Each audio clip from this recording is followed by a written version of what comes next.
Hi friends, चाषी मुंडरे पड़ा चड़क माड़ी आसूची आउ एक भयंकर लघुचाप। सब्सक्राइब करूँ सालट ओडिशा चैनल को और पाखे बेल आइकन को क्लिक करूँ ताकि आम अपलोड करता प्रत्येक वीडियो नोटिफिकेशन आपन सर्वप्रथम। दक्षिण अंडमान सागर में आसंता 30 तारिख में एक लघुचाप क्षेत्र सृष्टि होवार संभावना रही। यह अधिक घनीभूत हो बंगोपसागर में बात्यार रूप नहीं पारे बोली आईएमडी डीजी सूचना देते। तेणु संभाव्य लघुचाप नहीं सतर्क रहा सबू जिलापाल को एसआरसी चिठी लिखिं। चिठी रे एसआरसी कहते जे लघुचाप जो प्रबल वर्षा संभावना रही। तेणु समस्त स्थिति मुकाबला प्रस्तुत रहा एसआरसी जिलापाल को निर्देश देते। यही लघुचाप प्रभाव में राज्य में केतेक स्थान में घड़घड़ी सह वर्षा संभावना रही।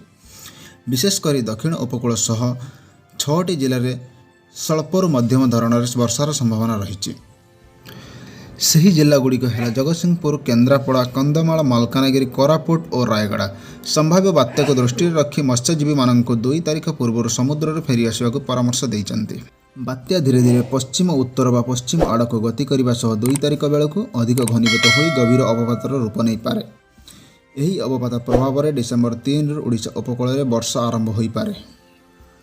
एपरिकी 2-3 दिन धरी प्रबलरू अति प्रबल वर्षा होगा नहीं पूर्वानुमान करा जायछि।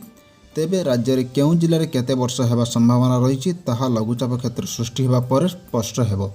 एबे धान पाची अमल समय होइथिबारु एही वर्षा चाषी और चाष कार्य पई घातक हेबो बोली आशंका करा जायछि। एमिति नुआ नुआ वीडियो नोटिफिकेशन पाइबा पई आम वीडियो को लाइक करंतु एंड शेयर करंतु। Bye bye friends.